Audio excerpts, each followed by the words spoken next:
We are, of course, aware of the reports of the incident in question. We regret all loss of life in the Mediterranean. Nobody should lose their life trying to seek safety and refuge. The duty to render assistance to persons or vessels in distress at sea is an obligation under international law. We expect member states to respect their obligations under international law and ensure the safety of rescued people. Now, as regards this specific case, we are, as you were saying yourself, not in a position to comment on an ongoing national investigation.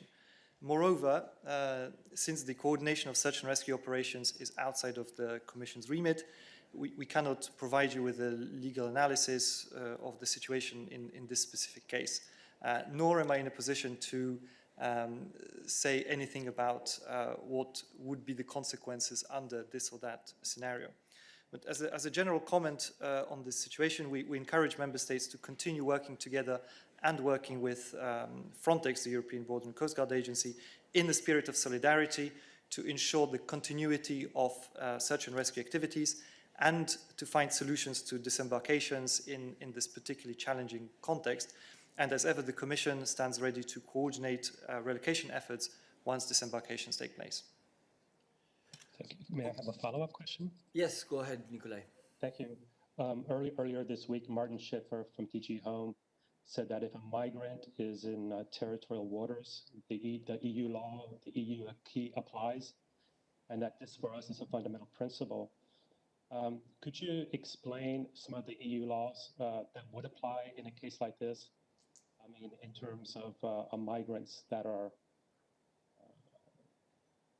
in sort of multi-territorial waters and are then being pushed back. What are the EU laws that would apply in that case? So the EU law applies in territorial waters of member states. That includes, for example, the Asylum Procedures Directive, which I believe is something that our colleague may have been referring to. The EU law does not apply on high seas, and that is a really fundamental difference. And EU law, indeed, apart from a specific case of operations coordinated by Frontex, does not regulate search and rescue operations. So, as I said, I'm not really in a position to give you any kind of legal analysis of this specific case, but these are the different aspects that need to be considered as regards the applicability of different legal regimes. And it's also important to keep in mind that the search and rescue region is not the same as territorial waters. Territorial waters are much smaller than the search and rescue regions of different member states and other countries. Okay, I see a lot of hands raised. I would ask you please to unraise your hand unless your question is addressed to Adalbert. Thank you, so that we can stay focused on this subject initially. Okay, I see Caroline. Caroline, your question to Adalbert. Hi. Hi. The Commissioner Johansson tweeted that Portugal and Slovenia are about to engage in the relocation of minors from the Greek islands. And I wanted to ask for a little bit more detail. For example, if you could provide us with some numbers, and also what's the latest state of play on the operation in general. Thanks. Thank you very much.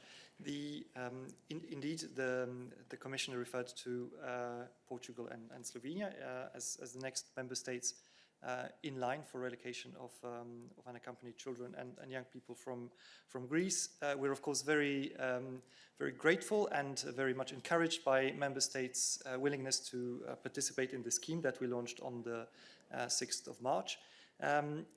Now, I will have to disappoint you about the specifics of the numbers. We are not really in a position to disaggregate specifically the 1,600 at least figure that comprises the overall volume of the scheme. But we would encourage you to check with the individual member states about what they are ready to communicate. And as regards the state of play of the initiative, so as you know, Two member states, two relocation operations have so far taken place. That is to Luxembourg and to Germany.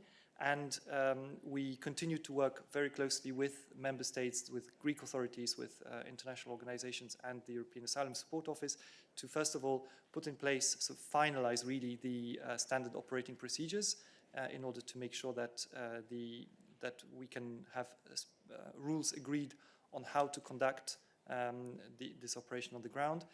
We're also working on in the first instance, transferring unaccompanied minors from the camps on the Greek islands into shelters on the mainland in order to then relocate them to specific member states from there. So I do not think that, that I can give you an operational up-to-the-minute update right now, but this is roughly the state of play at the moment. Okay, thank Can you. I have a quick follow-up, please? Yeah, go ahead. Can, regarding the number of member states who are willing to proceed with this, do you have any update on that, or is it still the same number of member states? Because I'm not sure if Slovenia was part of the group in the beginning. That is correct, and indeed is very observant. With Slovenia, we're now at 11 member states. Great, thanks. All right.